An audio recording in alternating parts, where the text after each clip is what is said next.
बरेचदा काय होतं करिअरमध्ये खूप अडचणी येतात किंवा आता खूप चर्चेतला विषय म्हणजे रिलेशनशिप मध्ये खूप इश्यूज येतात.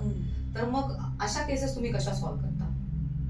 आता करिअर मध्ये अडचणी असतील तर कधी कधी आम्ही कुंडली हा. किंवा वास्तूच बघत नाही, कुंडलीमध्ये पण प्रॉब्लेम असतात किंवा मग त्यांच्या जन्मतारखेमध्ये जे इश्यू असतात की आता काही गोष्टी अशा आहेत की लोकांना माहीतच नसतात.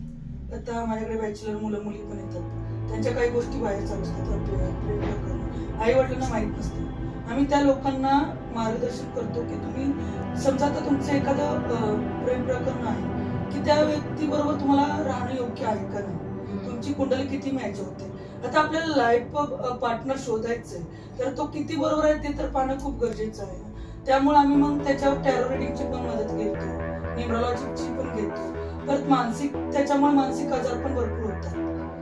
मुलं डिप्रेशन मध्ये जातात किंवा निगेटिव्ह होतात, आत्महत्येचे विचार करतात. मग त्यामुळे रेकी आली, हिलिंग आली, ह्या सर्व गोष्टींची आम्हाला मदत घ्यावी. शिवाय आता आजकाल आपण 24 तास जो मोबाईल हातात घेऊन फिरतो त्याचे नंबर पण आपल्याला बघावे लागतात ना. ते नंबर आपण जेव्हा 7-7, 10-10 वर्ष आपल्या बरोबर घेऊन फिरतो तर तेही काय तुम्हाला इफेक्ट देतात, बॅड इफेक्ट, गुड इफेक्ट, त्याचे काय तर मोबाईल न्यूमरोलॉजी सुद्धा आपण याच्यावर चेक करून घेतो.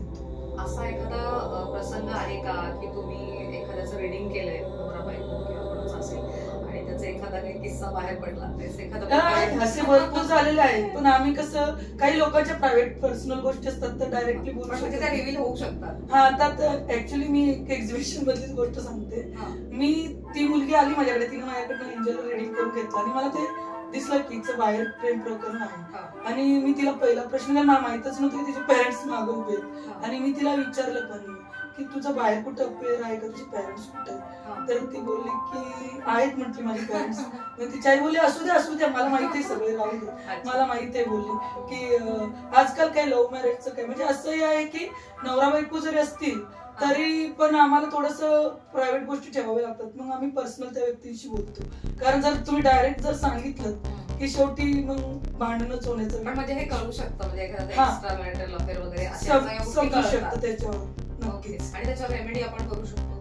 रेमेडी तर देऊ शकतो, पण ती व्यक्ती कोणत्या कारणासाठी त्याचा उपयोग करते. काही गोष्टी लोक असे आहेत की अफेअर पैशासाठी पण करतात, कोणी रिलेशन साठी पण करतात, कोणत्या गोष्टीसाठी करतात. आता समजा हजबंड अँड वाईफ आहे आणि नवऱ्याचं दुसऱ्या बाईवर प्रेम आहे आणि समजा ती त्याच्याबरोबर फक्त पैशासाठी रिलेशन ठेवत आहे, बरोबर आहे.